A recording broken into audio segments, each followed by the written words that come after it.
people! And welcome to our review of Hail Caesar. It is also Robert's birthday, so let him talk about what this movie is about. Okay, Hail Caesar is the new Coen brothers film starring George Clooney and a huge wide ensemble. And it's about...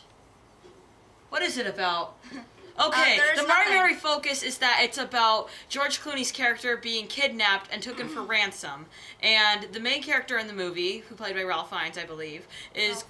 Ralph Fiennes is going to trying to get to pay the ransom so that George Clooney's character can come back. Connor, what did you think about this movie? I really liked this movie. It's done like all of a sudden there's like a tiny bit of narration there and there. There's like rhyming. It sounds like a poem. It's really cool. I really like that style. And there's a really cool style to it. It's done in a really weird style. Really quirky. It's really quirky. I really liked it. It actually did feel like the 50s or 40s. It didn't feel like someone tried to do a crappy version. Like, all the movies they showed were exactly like the movies of that time, and they were really cheesy and really weird. And yeah. Especially the Channing Tatum one. That was weird. Oh, yeah. That's felt like a Tom and Jerry episode. It did feel like a shorter version of a Tom and Jerry episode. All right. Personally, I really enjoyed this movie. Me too. I thought it was great. I thought, like you said, really great classic Hollywood feel. You really felt like, okay, this is taking place in, the later times of Hollywood. It had that tone that was really consistent and felt really great. I thought it was very humorous. And it was really funny. A lot of the jokes were great. I mean, like, not all of them hit, but like 70% of the jokes hit. I'd say 90. You say 90? Yeah. Yeah, I thought that, especially, there's one with Channing Tatum. I'm not going to spoil it, but I'll just say he's in the water. Kind of. He's on a boat, and it's hilarious. I just thought that scene overall was hilarious. That scene was awesome.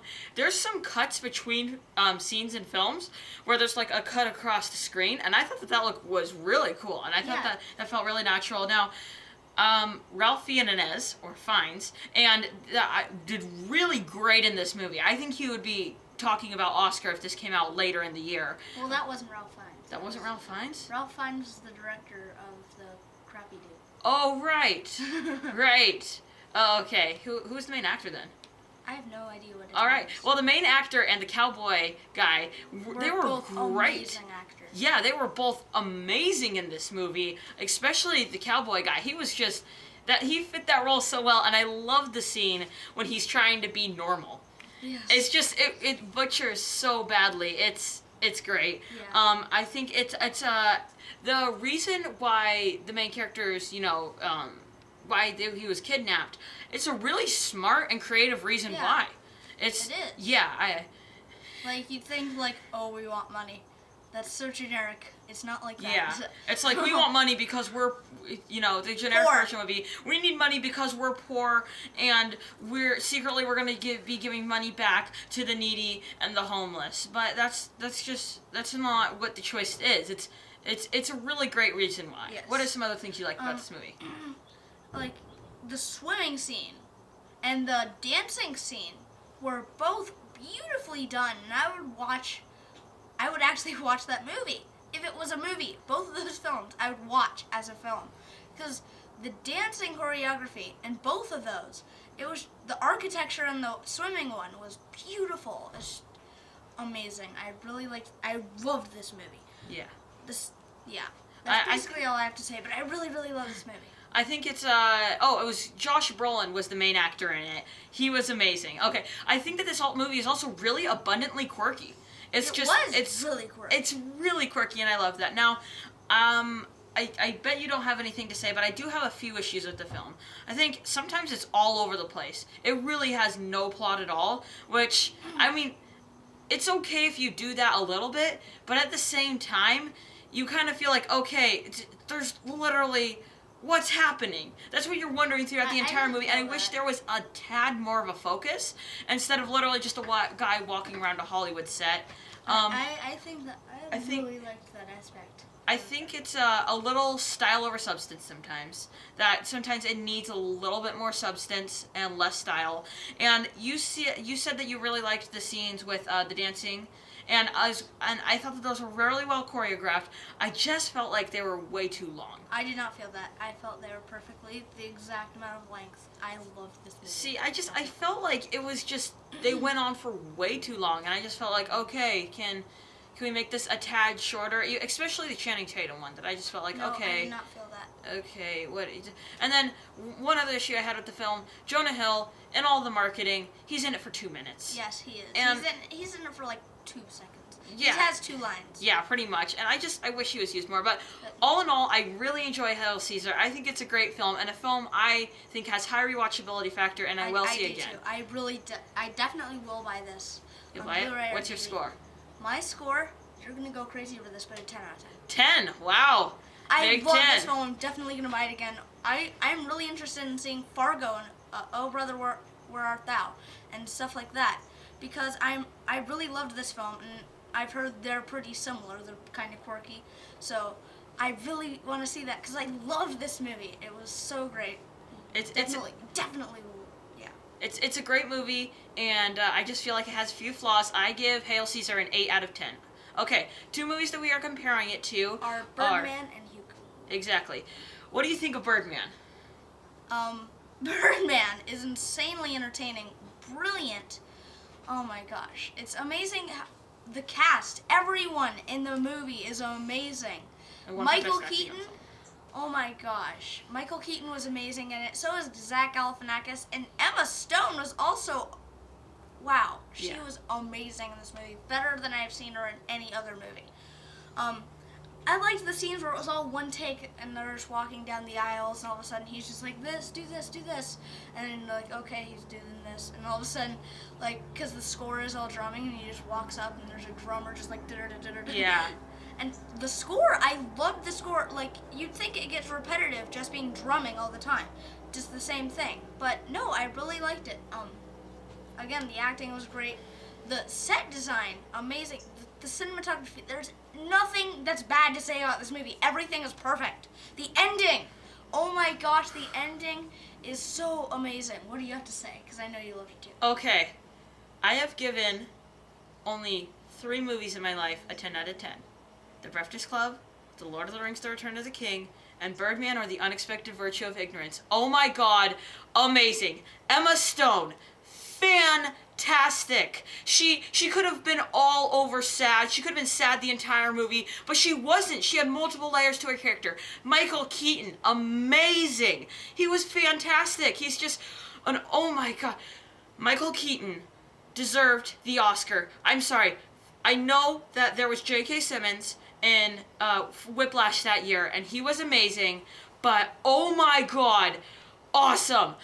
The directing from Alejandro Gonzalez Inarritu, yes, I can pronounce it, amazing. Oh my god, there are some scenes that are just one take. The cinematography is beautiful. All just one take, one giant sweeping. I only spotted a quick edit once, and still, it made sense for where that edit would be. Yes. It is beautifully done. There's one scene, I'm not going to spoil it, but okay, fine, I'm going to spoil it. Skip 30 seconds. There's one scene where Michael Keaton is loading the gun and he's walking, and the cinematography in that scene is beautiful. It is fantastic. I just love the way that it looks, how it's just literally him walking down, and it's so subtly done. There's no like, oh look, he's about to kill himself. It's amazing.